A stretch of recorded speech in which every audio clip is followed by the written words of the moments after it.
मंगा दिए क्या किए। देखिए क्या नंबर क्वेश्चन हुआ 5 नंबर है। क्या बोला है भूमि से 60 मीटर की ऊंचाई पर एक पतंग उड़ रहा है। पतंग से लगी डोरी के अस्थायी रूप में भूमि से 1 मीटर की बात दिया गया है और भूमि के साथ डोरी का झुकाव 60 डिग्री है। यह मानकर कि डोरी में कोई ढील नहीं है, डोरी की लंबाई ज्ञात करें। सबसे पहले हम लोग फिगर के हिसाब से समझेंगे, ठीक है। क्वेश्चन आपके सामने है ना, आप रख लीजिए, हम जैसे कोरिलेट करेंगे। देखिए सबसे पहले हम भूमि बना दिए। क्या बनाया है भूमि बनाए थे ना। इसके बाद भूमि बनाया है तो यह पतंग यहां से उड़ रहा है, पूरा पतंग मान लीजिए एक पतंग है। क्या है एक पतंग है, इसके बाद उड़ रहा है, इसके बाद यह उड़ रहा है तो इसकी ऊंचाई कितना है 60 मीटर। आपके बुक में लिखा है ना, तो यहां से जो आया उसकी ऊंचाई कितना है 60 मीटर। तो बोला है कि जो है डोरी है इसे क्या क्या करना है दूरी ज्ञात करनी है। जो डोरी है उसकी दूरी ज्ञात करनी है। हम लिखेंगे कि A B C और ये डोरी झुक रहा है कितने डिग्री को 60 डिग्री ना।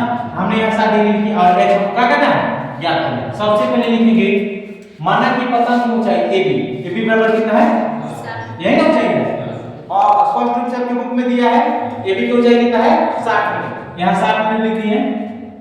AB बराबर कितना है 60 मीटर। अब इसके बाद क्या लिखेंगे माना कि पतंग की डोरी की लंबाई है, जो डोरी की लंबाई हमको ज्ञात करनी है ना लिखेंगे तो AC इसका लंबाई नहीं ज्ञात हमको ज्ञात करना है।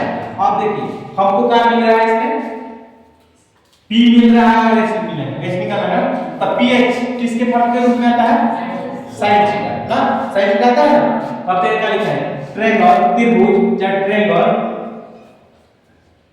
ABC में P/H P/H हमको H क्या करना है P ऑलरेडी दिया है ना।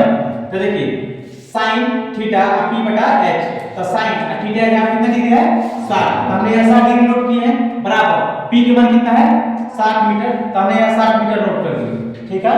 इसके बाद में देखिए H के मान कितना है AC, H के मान कितना है AC। बाबू इधर ध्यान दीजिए AC आप देखिए क्या करिए sin 60 के मान √3/2 अब बराबर कितना है 60/AC। अब क्रॉस मल्टीपल क्या करिए गुना कर दीजिए, क्रॉस मल्टीपल गुना √3 में 60 से गुना करेंगे तो √3AC होगा। अब बराबर कितना होगा 60 में सॉरी √3 में AC से गुना करेंगे तो √3AC होगा बराबर 60 में 2 से गुना करेंगे तो 120 होगा। अब AC इक्वल टू करेंगे तो 120 हाई बाई क्या जाएगा √3 ना। तो 20 √3 तो नहीं दिया है तो इसको क्या करेंगे परमीकरण, क्या करेंगे परमीकरण करेंगे। तो परमीकरण में क्या होगा जो नीचे होगा ऊपर ऊपर नीचे क्या है जैसे यहां √3 है तब गुना √3/√3 है ना। अब देखिए अब √3 में √3 से गुना करेंगे तो 3 होगा ना। अब बटा 120 में √3 से गुना करेंगे तो 120/√3। अब 3 से 120 को काट दीजिए 40 रूट कितना हो जाएगा 3। यानी इस पतंग की ऊंचाई की दूरी कितना है 40 मीटर, 40√3 मीटर ना।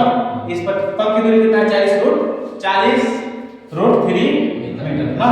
समझ में आया होगा।